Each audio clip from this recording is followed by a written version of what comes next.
Hi everyone, मेरे channel IGNOU learner में आप सभी का स्वागत है। दोस्तों, मैं फिर से आप सभी के सामने इस वीडियो के माध्यम से BHDAE 182 का एक मोस्ट इम्पॉर्टेंट प्रश्न लेकर आया हूं। सो आप सभी से रिक्वेस्ट है कि आप इस प्रश्न को अच्छे तरीके से पढ़ें, ठीक है।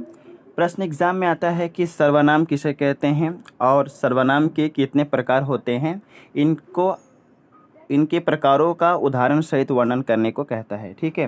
तो सबसे पहले हम जानेंगे कि आखिरकार सर्वनाम क्या होता है।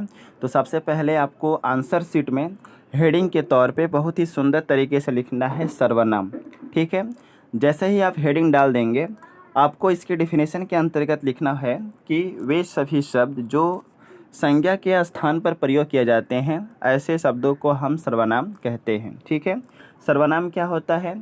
सर्वनाम वे सभी शब्द जो संज्ञा के स्थान पर, ठीक है, किनके बिहाफ में, संज्ञा के स्थान पर प्रयोग किए जाते हैं, ऐसे शब्दों को हम सर्वनाम कहते हैं, ठीक है।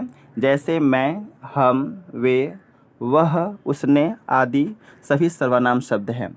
जैसा कि मैं बार बार कहता हूँ कि जब भी आप किसी का डिफिनेशन लिखें, चाहे वह संज्ञा हो, सर्वनाम हो, विशेषण हो, तो आप एग्जाम्पल ज़रूर लिखें, क्योंकि एग्जाम्पल के अभाव में कोई भी डिफिनेशन जो है अधूरा होता है, ठीक है। तो एग्जाम्पल ज़रूर लिखें, क्योंकि एग्जाम्पल देने से आंसर शीट में एक तरह का प्रभाव पड़ता है, जिससे कि एग्जामिनर को लगता है कि हाँ, ये बंदा जो है पढ़ा है। इसके बाद जो है आपको पैराग्राफ चेंज करके लिखना है हेडिंग के तौर पे सर्वनाम के भेद, और इसके अंतर्गत आपको लिखना है कि सर्वनाम के जो है मुख्यतः 6 भेद होते हैं, ठीक है। सबसे पहला सर्वनाम क्या है?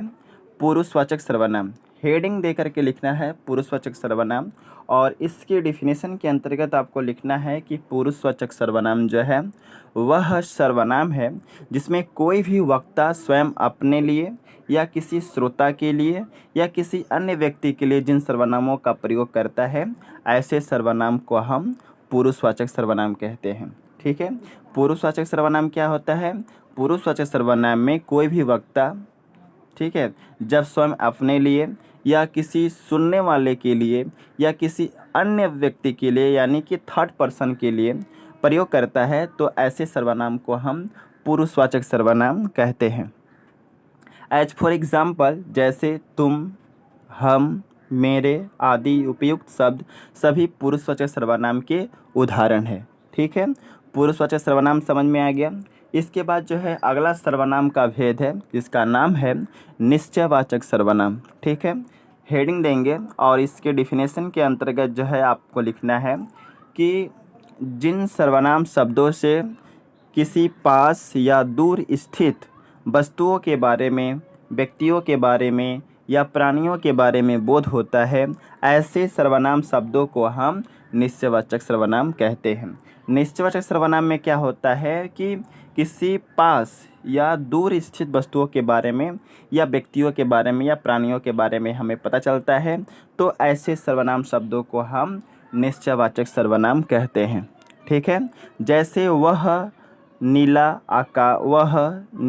आकाश, यह मेरी किताबें, यहाँ उपयुक्त वह और यह शब्द निश्चयवाचक सर्वनाम को दर्शाता है, ठीक है। अगला हेडिंग है अनिश्चयवाचक सर्वनाम, ठीक है। अनिश्चयवाचक सर्वनाम के डिफिनेशन के अंतर्गत बस आपको इतना सा लिखना है कि अनिश्चयवाचक सर्वनाम वह सर्वनाम है जिनके द्वारा किसी वस्तु या व्यक्ति का अनिश्चित बोध होता है। जिस तरह निश्चय सर्वनाम में क्या होता है कि उसमें वस्तु या व्यक्ति का या प्राणियों का निश्चित बोध होता है, लेकिन अनिश्चयवाचक सर्वनाम में ठीक पिछले वाला का उल्टा होता है। तो इसके डिफिनेशन के अंतर्गत आप क्या लिखेंगे? इसके डिफिनेशन के अंतर्गत आपको लिखना है कि अनिश्चयवाचक सर्वनाम वह सर्वनाम है जिनके द्वारा किसी वस्तु या व्यक्ति का अनिश्चित बोध होता है, ऐसे शब्दों को हम अनिश्चयवाचक सर्वनाम कहते हैं। जैसे भोजन में कुछ पड़ा है, बाहर कोई खड़ा है, यहाँ उपयुक्त शब्द कुछ और कोई अनिश्चितता का बोध कराता है, अतः यह अनिश्चयवाचक सर्वनाम है। जैसे भोजन में कुछ पड़ा है, तो यहाँ पर कुछ शब्द आया ना, तो कुछ मतलब क्या पड़ा है, वह श्योर नहीं है, ठीक है, अनसर्टेन है। बाहर कोई खड़ा है, कौन खड़ा है उसके बारे में हम सटीक तौर पे जानते नहीं हैं। तो यहाँ पर कोई शब्द और कुछ शब्द जो है ये दोनों का दोनों जो है अनिश्चयवाचक सर्वनाम को दर्शाता है। अगला हेडिंग है संबंधवाचक सर्वनाम। इस हेडिंग के अंतर्गत आपको लिखना है कि वह सर्वनाम शब्द जो किसी उपवाक्य में प्रयुक्त संज्ञा या सर्वनाम से संबंध बताते हैं, ऐसे शब्दों को हम संबंधवाचक सर्वनाम कहते हैं। जैसे जो जैसा करेगा वैसा भरेगा, जिसकी लाठी उसकी भैंस, जो मेहनत करेगा वही सफल होगा।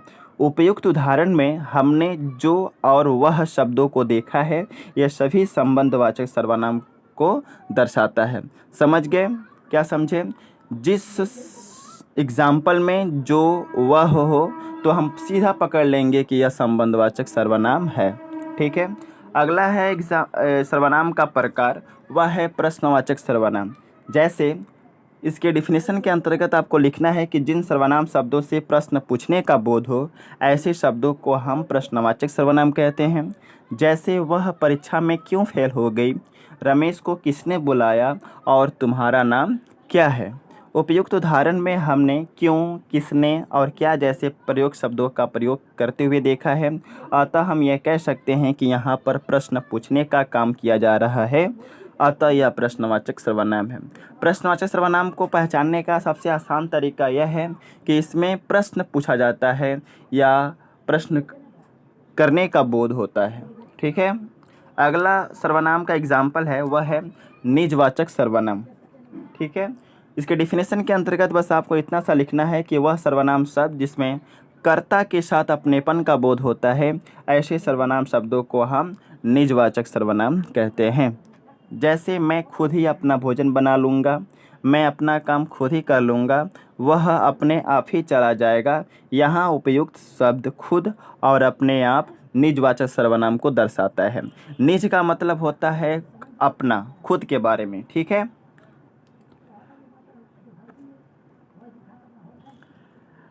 आई थिंक जो है आप समझ गए होंगे अच्छे तरीके से। और यहाँ पे मैं कहना चाहूँगा कि जितने भी स्टूडेंट जो कि पहली बार इस चैनल से जुड़े हैं या पहली बार वीडियो देख रहे हैं, मैं उन सभी से रिक्वेस्ट करता हूँ कि इस वीडियो के डिस्क्रिप्शन में टेलीग्राम चैनल का लिंक है, उस लिंक पर क्लिक करके टेलीग्राम चैनल से जुड़ें। क्योंकि जैसे ही आप टेलीग्राम चैनल से जुड़ेंगे आपको इसका PDF मिलेगा और इसके रिगार्डिंग सभी वीडियो के नोटिफिकेशन आपको मिलते रहेंगे। सो कल एग्ज़ाम है, so best of luck for all of you for your exam and thanks for watching my video. जय हिंद, वंदे मातरम।